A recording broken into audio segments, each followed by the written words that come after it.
Olá!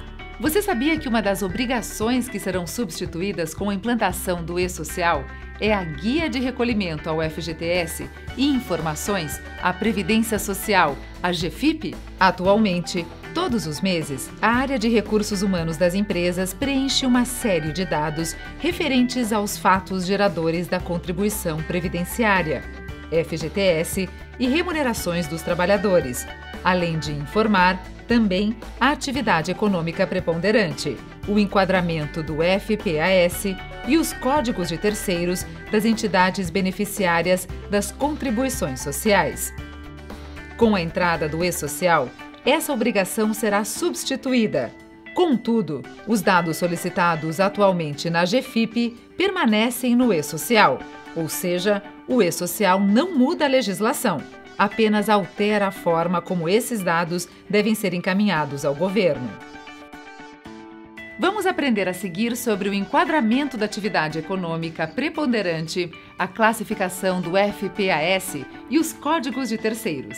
Em relação ao enquadramento da classificação do FPAS, também trazemos algumas dicas para que o recolhimento da contribuição social seja direcionado às respectivas entidades e fundos, como SESI, SENAI, FNDE, INCRA, entre outros. A primeira dica é que a atividade preponderante do estabelecimento não possua vínculo com o código FPAS. A declaração do FPAS deve considerar a atividade preponderante desenvolvida pela empresa como um todo, ainda que seus estabelecimentos realizem atividades distintas. No e-Social, assim como era com a GFIP, o código de classificação do FPAS deve observar o quadro de atividades e profissões a que se refere o artigo 577 do Decreto-Lei nº 5.452, de 1943, CLT. E quando a empresa desenvolve mais de uma atividade, como devemos proceder?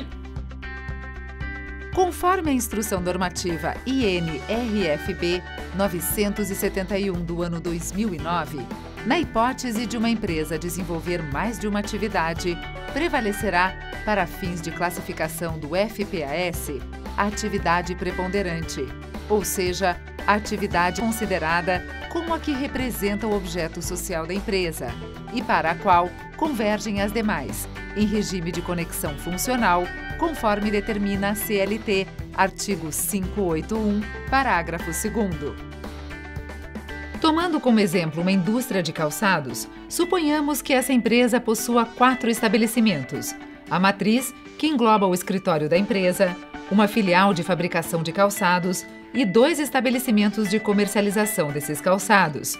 Nesse cenário, ela deve registrar FPAS de código de classificação 507 para toda a empresa, considerando o regime de conexão funcional, uma vez que sua atividade principal está enquadrada no segundo grupo, Indústria do Vestuário, do artigo 577 da CLT.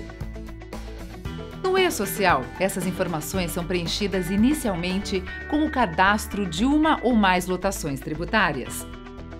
A lotação tributária é cadastrada no evento S1020 e permite a atribuição do código FPAS vinculado a um código de terceiros.